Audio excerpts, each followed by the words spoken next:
It seems like si Tuesday, no? Parang nagka-amnesia siya. Katungin nga natin yung utak ni Tuesday. Ayan. I hope it's enough. Kung hindi pa yan enough, Tuesday. Kung hindi pa yan enough, pwede ba ito? Well, Tuesday, no? I-ano lang natin konti yung memory mo.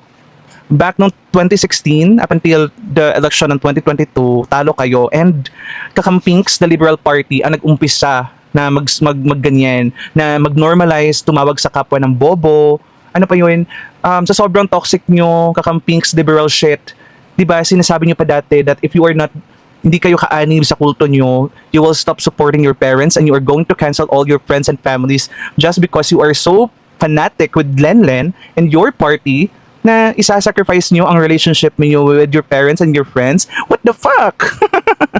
And itong ginagawa ni Tuesday, no, ay really typical kakampink. Kasi yung mga kakampinks, sila yung magsisimula ng gulo eh.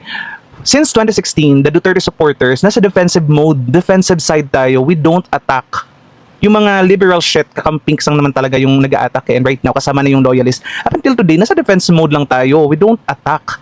Pero, etong mga to, pag, ano ba yung nabalsan? Uy, pag nag-revenge, pag dumapensa naman yung mga Duterte supporter at na-hurt yung mga feelings sa mga kampings, liberal shit, loyalist, nagpapa-victim. Huy, typical kakamping. Putang ina. Katukin natin utak ni Tuesday. Pak, putang ina ka. You know, kayo nag-umpisa ng cancel culture sa Pilipinas. Kayo yung nag-normalize ng pagsasabi na bobo, tanga, uneducated, let me educate you. Kayo ang nagsimula niyan. And right now, you are throwing that sa mga Duterte supporter. Hindi yan magsa-successful because ang mga Duterte supporters always yan nasa defensive mode. And sumasagot lang kami sa mga naratibo na pinapakalat nyo, lalo na yung mga kamalian ninyo. Kino-correct lang namin dahil kami yung tama. Charot! No, hindi naman sa ganun. Kino-correct lang namin yung mali na naratibo at kasi nungalingan na pinapakalat yung mga hindot kayong putang inakan Tuesday ka. Bobo ka pa din for me.